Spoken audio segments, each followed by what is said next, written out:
নির্বাচন কমিশনে নিবন্ধনের জন্য শর্ত পূরণ ও দল গোছানোর কাজ করছে জাতীয় নাগরিক পার্টি এনসিপি।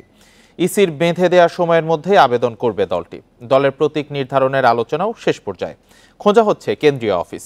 ঈদের পরই নতুন অফিসে কার্যক্রম শুরু করবে এনসিপি।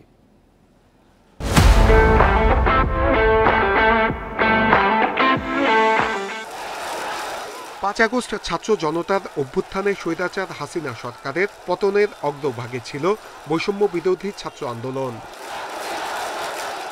তরুণ নেতৃত্বে নতুন রাজনীতির আকাঙ্ক্ষায় 28 ফেব্রুয়ারি আত্মপ্রকাশ করে জাতীয় নাগরিক পার্টি এনসিপি।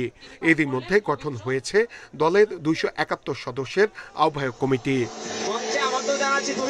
নির্বাচন কমিশনের গণবিজ্ঞপ্তি অনুযায়ী দল নিবন্ধনের জন্য 20 এপ্রিলের মধ্যে আবেদন করতে পুরোদমে ব্যস্ত এনসিপি।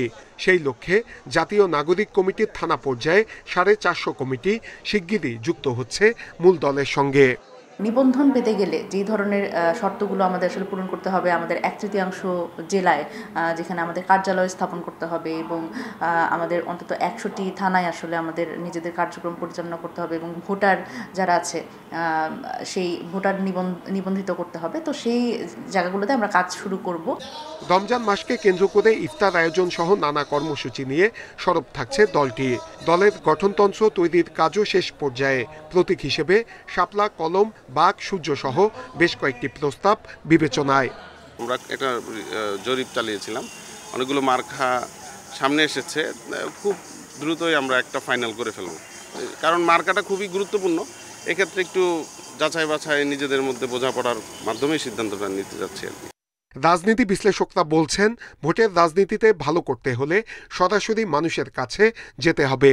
সেই সঙ্গে দোষারোপের রাজনীতি থেকে বের হতে হবে। সকল ধর্ম, বর্ণ নির্বিশেষে সকলের তাদের অধিকারটা যদি নিশ্চিত করতে পারে তাদের দলের মধ্যে অন্তর্ভুক্ত হওয়ার ক্ষেত্রে, তাহলে তো এর অ্যাকসেপ্টেন্স সম্প্রসারিত হবে। দলে যুব, কৃষক ও স্বেচ্ছাসেবক সংগঠনও রাখার কথা জানিয়েছেন জাতীয় নাগরিক পার্টির নেতারা। নূরে আলম, ইন্ডিপেন্ডেন্ট নিউজ, ঢাকা।